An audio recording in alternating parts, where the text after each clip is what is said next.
Hello students, welcome to science class. Science में पढ़ रहे चैप्टर 9 प्रकाश।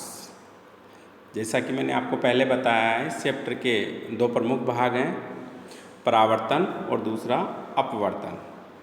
और अपवर्तन से ही जुड़ा हुआ है जो है मानव नेत्र। ठीक है, तो अपवर्तन व मानव नेत्र का अध्ययन हम कर चुके हैं। आज हम स्टार्ट करेंगे परावर्तन। पृथ्वी पर प्रकाश का मुख्य स्रोत जो है सूर्य है। अब वस्तुएं हमें कैसे दिखाई देती है? जब प्रकाश किसी वस्तु पर गिरता है तो वह वस्तु प्रकाश के कुछ रंगों को अवशोषित कर लेती है, कुछ रंगों को क्या करती है? परावर्तित कर देती है। और ये परावर्तित प्रकाश जब हमारे नेत्रों में पहुंचता है तो उस वस्तु का प्रतिबिंब जो है रेटिना पर बन जाता है। रेटिना से संवेदना मस्तिष्क तक पहुंचती है एवं हम वस्तु व उसका रंग देख पाते हैं। तो देखो वस्तुएं कैसे दिखाई देती है। वस्तुओं से परावर्तित होकर प्रकाश जो हमारे नेत्रों में पहुंचता है तो नेत्र में रेटिना पर जो है वस्तु का प्रतिबिंब पहुंचता है, बनता है, और रेटिना से संवेदनाएं मस्तिष्क तक पहुंचती हैं और हम वस्तु व उसका रंग देख पाते हैं। कोई वस्तु में लाल दिखाई देती है क्योंकि उस पर गिरने वाले प्रकाश के लाल रंग की किरणों को वस्तु परावर्तित कर देती है। स्टूडेंट्स, वस्तु लाल कब दिखाई देगी? जब कोई वस्तु हमें लाल दिखाई देगी जब उस पर गिरने वाला लाल प्रकाश परावर्तित होकर हमारे नेत्रों में पहुंचता है। यानी कि वस्तु प्रकाश के लाल रंग को परावर्तित कर देती है और वह परावर्तित लाल रंग हमारे नेत्रों में पहुंचता है तो वस्तु हमें लाल दिखाई देती है। जब प्रकाश किसी वस्तु के आर पार निकल जाता है तो वस्तुएं हमें पारदर्शी दिखाई देती है, और जब कोई वस्तु सभी रंगों को अवशोषित कर लेती है तो वह काली दिखाई देती है, और जब वह कोई वस्तु सभी रंगों को परावर्तित कर देती है तो वह हमें सफ़ेद दिखाई देती है। तो यहाँ से क्वेश्चन पूछे जाते हैं, वस्तु हमें कैसे दिखाई देती है?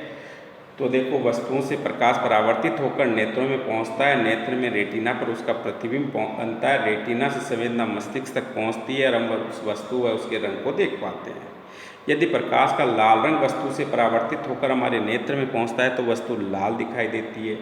यदि प्रकाश किसी वस्तु के आर पार निकल जाता है तो वस्तु पारदर्शी दिखाई देती है। यदि कोई वस्तु प्रकाश के सभी रंगों को अवशोषित कर लेती है तो काली दिखाई देती है, और सभी रंगों को परावर्तित कर देती है तो वह सफ़ेद दिखाई देती है।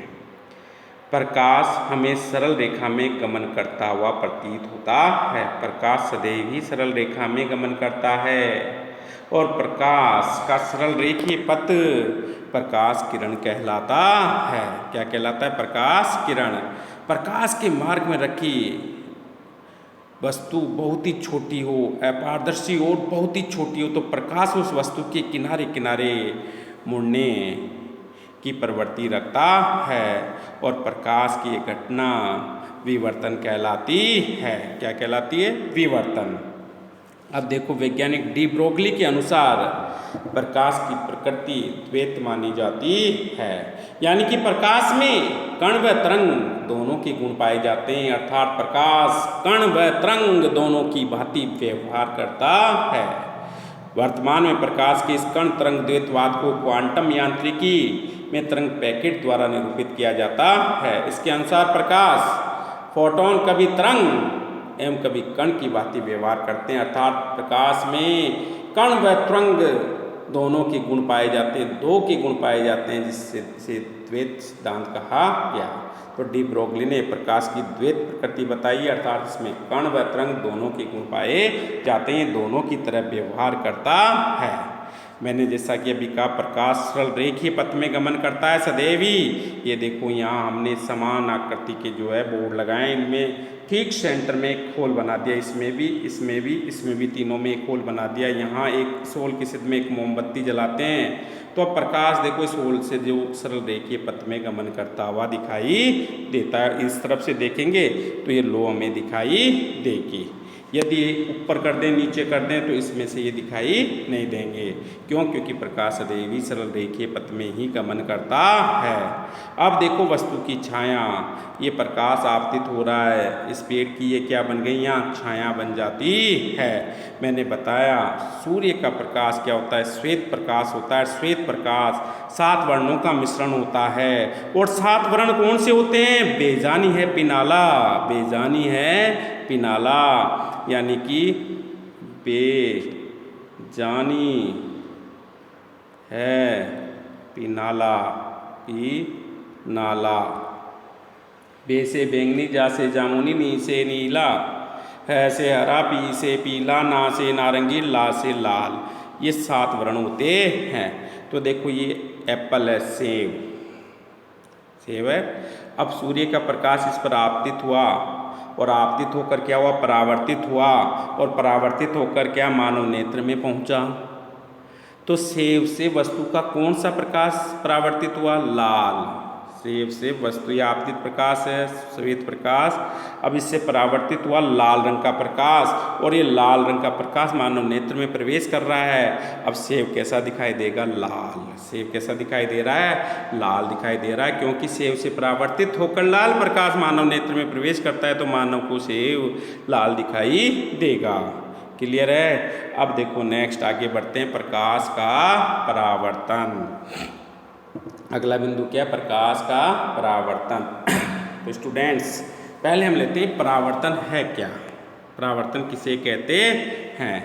तो देखो ये कोई समतल दर्पण है, ठीक है, क्या है? समतल दर्पण। और पॉलिश कर देते हैं, ये दर्पण बन गया। ये नॉर्मल है, ठीक है, अभिलंब बोलते हैं हिंदी में। ये वस्तु है, इससे प्रकाश स्टार्ट हुआ और ये इसके आपतन बिंदु ऊपर आया, ठीक है, यहाँ टकराया, टकरा कर वापस उसी माध्यम में लौट गया। उससे ये पी वस्तु थी, यहाँ ऊपर आया यहाँ से चलकर, और ये मान लो आर दिशा में चला गया। तो पी ओ यहाँ क्या है? आपतित किरण। क्या होगी? आपतित किरण। और ओ आर क्या होगी यहाँ? परावर्तित किरण। क्या होगी? परावर्तित किरण, ठीक है। तो देखो जब कोई प्रकाश किरण एक माध्यम से चलकर दूसरे माध्यम की सतह से टकराकर उसी माध्यम में लौट जाती है, तो प्रकाश की यह घटना प्रकाश का परावर्तन कहलाती है। मैं वापस से बोल रहा हूँ स्टूडेंट्स परिभाषा। जब कोई प्रकाश किरण एक माध्यम से चलकर दूसरे माध्यम की सतह से टकराकर उसी माध्यम में लौट जाती है, तो प्रकाश की यह घटना प्रकाश का परावर्तन कहलाती है, ठीक है स्टूडेंट्स। तो यहाँ पी ओ क्या है? आपतित किरण, और ओ आर क्या है? जो है परावर्तित किरण, और ये एन ओ क्या है? अभिलंब। अब देखो ये अभिलंब है और ये आपतित किरण। अभिलंब आपतित किरण के बीच बना कोण आपतन कोण कहलाता है। इसे आई से प्रदर्शित करते हैं। इसे किससे प्रदर्शित करते हैं? आई से। आपतित किरण और परावर्तित किरण के बीच बना कोण परावर्तन कोण कहलाता है। इसे आर से प्रदर्शित करते हैं। तो यहाँ पूछ लिया जाता है आपतन कोण किसे कहेंगे? अभिलंब आपतित किरण के बीच बना कोण आपतन कहलाता है। अभिलंब परावर्तित किरण के बीच बना कोण परावर्तन कोण कहलाता है। आपतन कोण को आई से और परावर्तन कोण को आर से प्रदर्शित करते हैं। क्लियर है? अब देखो स्टूडेंट्स, कोण की जो माप करेंगे यहाँ अभिलंब से करेंगे। कहाँ से करेंगे? अभिलंब से ऐसे डी रखेंगे और इनकी माप कर लेंगे। ये हाँ, ये आपतन कोण, ये बचावा कोण दोनों मिलाकर कितने हो जाते हैं? 90 डिग्री। ये परावर्तन कोण और ये बचावा कोण जो मिलाकर क्या हो जाते हैं? ये कह दिया मैंने इसको x और इसको कह दिया y, यानी कि i और x मिलाकर क्या हो जाते हैं? 90 डिग्री। और r और y मिलाकर भी क्या हो जाते हैं? 90 डिग्री हो जाते हैं। क्लियर है? अब देखो नेक्स्ट है परावर्तन के नियम। तो देखो स्टूडेंट्स, मैंने कहा ये दर्पण था, ये अभिलंब था, ये आपतित किरण है, ये परावर्तित किरण है, ठीक है। ये कोण आई था और ये कोण आर था, ठीक है। तो स्टूडेंट्स ये P था, ये O और ये R, ये N, ठीक है। अब देखो नियम नंबर 1, ये कौन सी हो गई? आपतित किरण। ये क्या है? परावर्तित किरण। ये क्या? अभिलंब। तीनों आपतन बिंदु पर एक ही तल में स्थित होते हैं। तो परावर्तन का प्रथम नियम क्या कहता है? आपतित किरण, परावर्तित किरण, अभिलंब तीनों आपतन बिंदु पर एक ही तल में स्थित होते हैं, ठीक है। परावर्तन का द्वितीय नियम, कोण I बराबर होता है कोण R के, अर्थात आपतन कोण और परावर्तन कोण का मान सदैव ही बराबर होता है, ठीक है। आपतित किरण की जो आवर्ती और चाल होती है वो परावर्तन के बाद अपरिवर्तित रहती है, ठीक है। इसलिए I और R क्या होंगे? बराबर होंगे। क्लियर है? कोण I बराबर कोण R होता है। यदि I 30 डिग्री का है तो R भी कितना होगा? 30 डिग्री का होगा। कितने डिग्री का होगा? 30 डिग्री का। क्लियर है?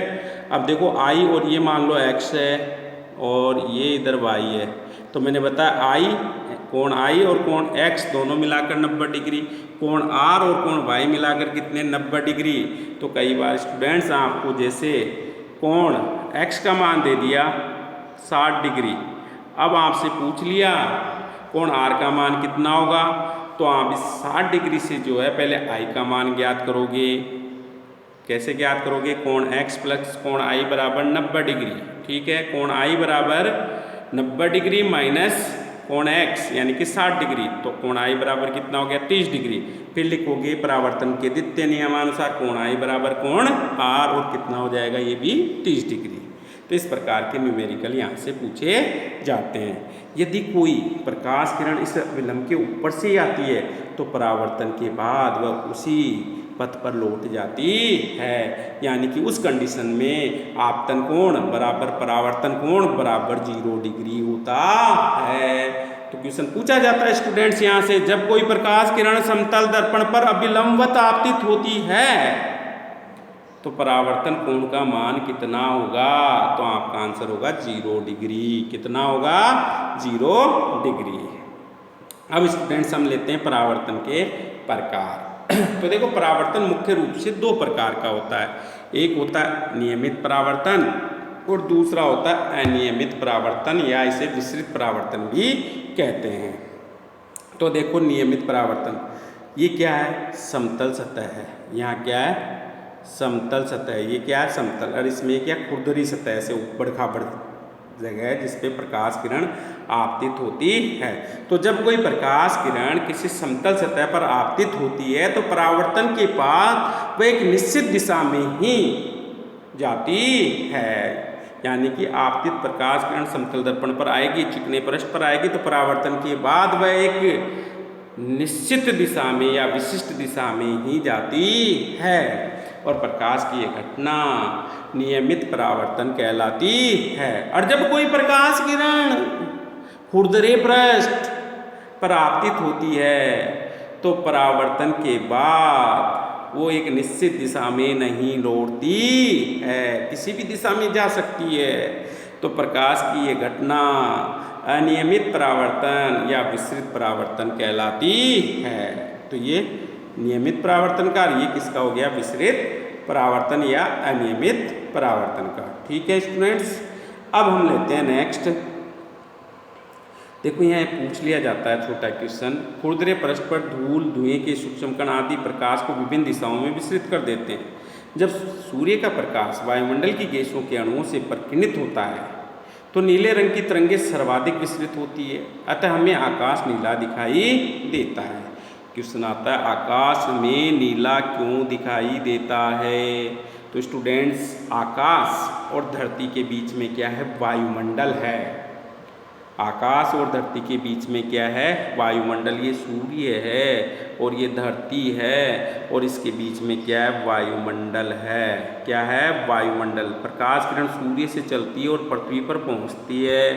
तो देखो ये जब पृथ्वी वायुमंडल से होकर निकलती है तो नीले रंग की तरंग दैर्घ्य कम होती है, नीले रंग का प्रकाश यहाँ क्या होता है? परिकिणित हो जाता है श्वेत प्रकाश आता है जो सप्तवर्णों का मिश्रण है, इसमें से नीले रंग का प्रकाश क्या होता है यहाँ प्रकीर्णित हो जाता है। ये प्रकीर्णित हुआ प्रकाश जो है ऊपर की सतह पर एक परत बना लेता है। जब हम आकाश की ओर देखते हैं तो ये प्रकीर्णित हुआ नीला प्रकाश हमारे नेत्रों में प्रवेश करता है, जिससे आकाश हमें नीला दिखाई देता है।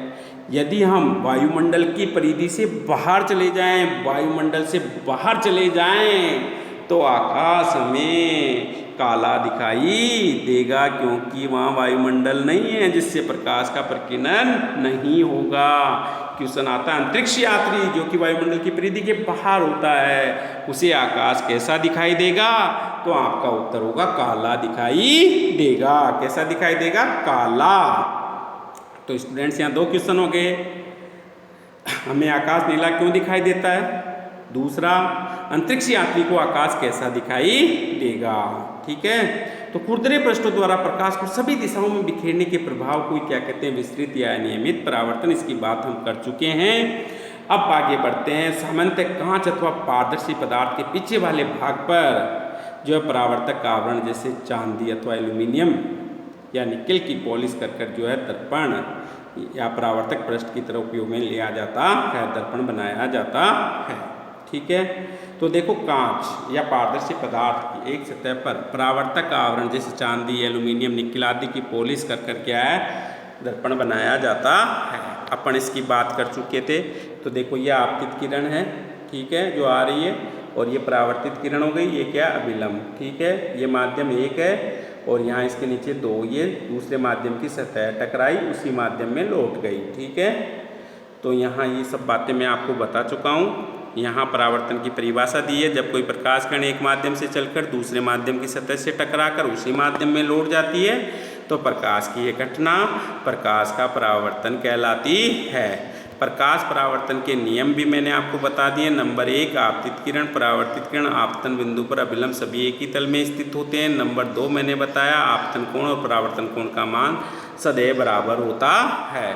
अब हम बात करेंगे स्टूडेंट्स समतल दर्पण में प्रतिबिंब निर्माण। भाई समतल दर्पण द्वारा प्रतिबिंब का निर्माण कैसे किया जाता है?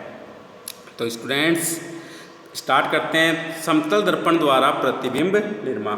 तो देखो दर्पण द्वारा प्रतिबिंब निर्माण इस तरह से होता है। ये कोई वस्तु है P, ठीक है, P से प्रकाश किरण आई, यहाँ आपतित हुई O पे और ये परावर्तित हो गई Q दिशा में। ठीक है, दूसरी किरण चली जो कि N डैश O डैश पर आ रही है, O डैश पर आई, आपतित हुई, दूसरे माध्यम की सतह से टकराई, उसी माध्यम में Q डैश दिशा में लौट गई। ठीक है, अब इन दोनों किरणों को हम पीछे बढ़ाते हैं, पीछे इधर डॉटेड लाइन से बढ़ाएंगे। हुआ नहीं है ऐसा, हम बढ़ा रहे हैं ऐसे। ठीक है, बढ़ाते हैं तो ये P डैश पर मिल जाती है। जहाँ ये मिलती हुई दिख रही है, मिली नहीं है, मिलती हुई प्रतीत हो रही है, तो P डैश पर ही इसकी क्या बन जाती है? इमेज बन जाती है, प्रतिबिंब बन जाता है। तो देखो ये दर्पण था, ये दर्पण के सामने वस्तु रखी थी, उतनी दूरी पर प्रतिबिंब दर्पण के पीछे की ओर बनता है। वस्तु P जो है वो सामने दर्पण के और प्रतिबिंब जो उतनी दूरी पर पीछे की ओर बनता है। दूसरा प्रतिबिंब कैसा बना? किरणें वास्तव में नहीं मिली, मिलती प्रतीत हो रही, आभासी, और आभासी सदैव सीधे होते हैं। ठीक है, तो विशेषता हो गई। समान दूरी पर है तो बिंब और प्रतिबिंब का साइज भी क्या है? समान है। यहाँ प्रतिबिंब जो बनता है वो पार्श्व परिवर्तित होता है, पार्श्व परिवर्तित होता है। तो पहले हम बात करते हैं इसकी विशेषताओं की, फिर बात करेंगे इनसे रिलेटेड न्यूमेरिकल्स की। ठीक है स्टूडेंट्स, तो स्टार्ट करते हैं विशेषताओं पे आ जाओ। यहाँ देखो इस टॉपिक में इसकी विशेषताएं दी हुई हैं। विशेषताएं वैसे मैंने बता दी, उन्हीं को टॉपिक्स में डालेंगे अपन। तो देखो यहाँ पर फर्स्ट नंबरिंग करेंगे इसकी। समतल दर्पण में बनने वाला प्रतिबिंब आभासी होता है। पहली विशेषता, समतल दर्पण से बनना प्रतिबिंब सदैव ही आभासी होता है। ठीक है, विशेषता नंबर 2, वह प्रतिबिंब दर्पण के पीछे दर्पण से उतनी दूरी पर बनता है जितनी दूरी पर वस्तु दर्पण के सामने स्थित होती है। विशेषता नंबर 2 हो गई। विशेषता नंबर 3, प्रतिबिंब और बिंब का आकार समान होता है। वह प्रतिबिंब आकार वस्तु के आकार जितना ही होता है।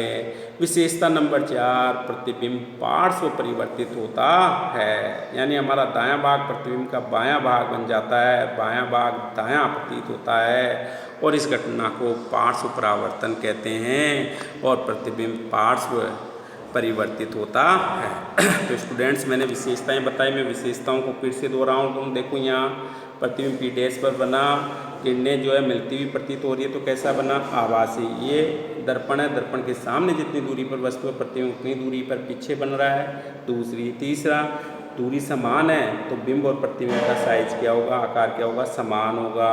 चौथी विशेषता, प्रतिबिंब क्या होता है? पार्श्व परिवर्तित होता है। तो ये हो गई प्रतिबिंब की विशेषताएं। अब देखो न्यूमेरिकल पूछता है, कोई वस्तु दर्पण के सामने 10 सेमी की दूरी पर रखी है। ध्यान से सुनना स्टूडेंट्स, विशेषताएं मैंने आपको बता दी हैं सभी। कोई वस्तु दर्पण के सामने 10 सेमी की दूरी पर रखी है, प्रतिबिंब दर्पण से कितनी दूरी पर बनेगा? हाँ, बिल्कुल सही कह रहे हो, आपका उत्तर होगा 10 सेमी। प्रतिबिंब दर्पण से 10 सेमी की दूरी पर पीछे की तरफ बनेगा, करेक्ट आंसर है। नेक्स्ट क्वेश्चन ध्यान से सुने। अब देखो, कोई वस्तु दर्पण के सामने 15 सेंटीमीटर की दूरी पर रखी है।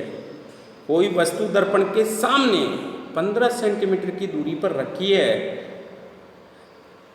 वस्तु द्वारा बने प्रतिबिंब व वस्तु के बीच की दूरी कितनी होगी?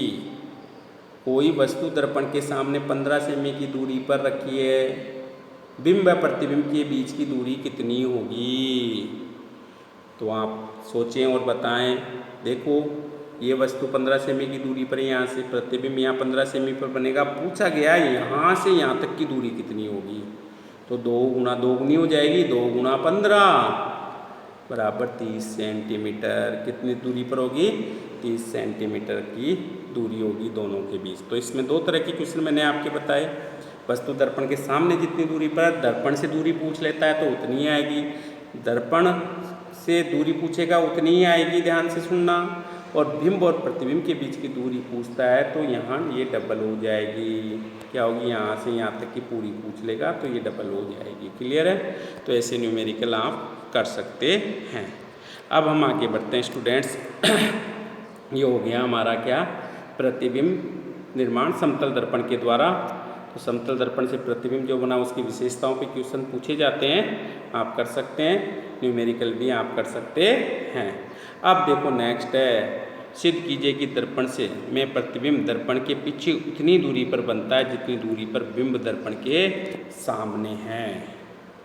तो स्टूडेंट्स यहाँ देखो, ये डायग्राम आपको बनाना होगा। यहाँ चित्र में एम डैश क्या है? एक परावर्तक तल है जिस पर बिंब पी से पी और दूसरी क्या? पी ओ डैश आपतित किरणें हैं जो क्रमशः पी ओ कहाँ जा रही है? ओ क्यू दिशा में। पी ओ कहाँ जा रही है? देखो ये पी है वस्तु, यहाँ से पी ओ आ गई किरण, आपतित किरण। दूसरी पी ओ डैश गई, ये कहाँ गई? ओ क्यू दिशा में। ये कहाँ गई? ओ डैश क्यू डैश दिशा में परावर्तित हो जाती है। ठीक है स्टूडेंट्स, अब हम चलते हैं। इन किरणों को पीछे की ओर बढ़ाने पर पी डैश पर क्या बन गया था? इसका प्रतिबिंब कैसा बना? आभासी। यहाँ ओ एन, ये और ये एन, ओ एन और ओ डैश एन डैश क्या है? अभिलंब हैं। ठीक है, ये दोनों क्या? अभिलंब। अब यहाँ त्रिभुज लेंगे 2, पी ओ डैश और दूसरा लेंगे पी डैश ओ डैश। 2 त्रिभुज यहाँ ले रहे हैं। एक तो पहला पी ओ डैश, ये पी को पकड़ना है यहाँ से, ये पी हो गया, ये ओ हो गया। ठीक है, पी ओ डैश ये वाला हो गया, और दूसरा पी डैश ओ डैश ये वाला त्रिभुज। ठीक है, ये 2 त्रिभुज लेते हैं। अब इनसे देखो कोण 2 ये हो गया। ठीक है, कोण 2। ठीक है, और ये इधर क्या हो गया? कोण 3। आपस में क्या है? बराबर हैं। क्यों बराबर हैं? क्योंकि परावर्तन के नियम से। अब देखो कोण 1 और 4, 1 और 4, कोण 1 और 4 और 9, कोण 9 भी बराबर हैं। यहाँ कोण 1, कोण 4 और कोण 9 बराबर है। 1 और 4 क्यों बराबर है? 2 और 3 बराबर है। तो अभी मैंने बताया था भाई, जो बचे हुए कोण हैं XY मैंने नाम दिया था उसमें, तो ये 1 और 4 हो गए यहाँ वो, तो ये भी क्या होंगे, बराबर होंगे। ठीक है, 4 और 9 भी बराबर होंगे यहाँ, 4 और 9 क्यों बराबर हो रहे हैं, शीर्षाभिमुख कोण है यहाँ पे। ठीक है, फिर देखो यहाँ 180 डिग्री में से कोण 1 का मान घटाते हैं, ये पूरा 180 डिग्री हो गया, यहाँ से यहाँ तक पूरा घूम रहा है जहाँ तक, यानी कि 1 2 3 और 4 कोण 1 2 3 4 मिलाकर 180 डिग्री है। और नीचे भी जो है ये पूरा क्या है, 180 डिग्री वर्त बन जाता है 360 डिग्री का। तो 180 डिग्री में से 1 को घटा दें तो ये बराबर हो जाएगा 180 डिग्री में से 9 को घटाने के।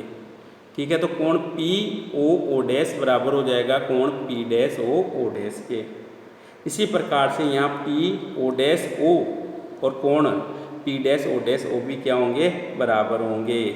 अतः त्रिभुज पी ओ डैश व त्रिभुज पी डैश ओ डैश, त्रिभुज दो कोण कौन से, पी ओ डैश त्रिभुज पी डैश ओ डैश क्या है, सर्वांग सम है। क्यों सर्वांग सम है, क्योंकि देखो यहाँ पी ओ और पी डैश ओ ये भुजाएं क्या बराबर है, पी ओ डैश बराबर है पी डैश ओ डैश के, ये भी बराबर है। इसी तरह त्रिभुज P O dash M P dash O dash M, P O dash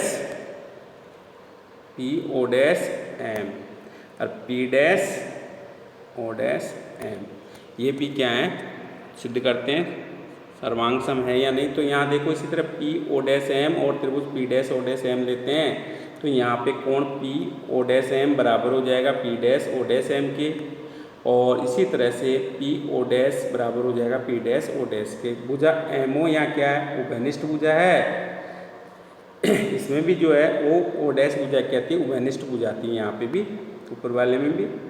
इसी प्रकार से जो है त्रिभुज पी ओ डैश एम और त्रिभुज P dash O dash M क्या है, सर्वांग सम है। पी एम बराबर पी डैश एम हो जाएगी, अर्थात बिंब पी दर्पण से जितनी दूरी पर आगे है उसका प्रतिबिंब पी डैश दर्पण से पीछे उतनी ही दूरी पर है। साथ ही ये भी देख पाते हैं कि सरल रेखा पी डैश दर्पण के समतल के अभिलंब है। एक बार इसे आप रीड करें, ये न्यूमेरिकल उदाहरण जो अपन फिर से करेंगे नेक्स्ट वीडियो में। यदि आपको कोई प्रॉब्लम रहती है तो आप इसे व्हाट्सएप ग्रुप पर मेरे सेंड कर दें, इसको फिर से करेंगे। अब देखो नेक्स्ट है गोलीय दर्पण, और इसका अध्ययन हम नेक्स्ट वीडियो में करेंगे। Thank you.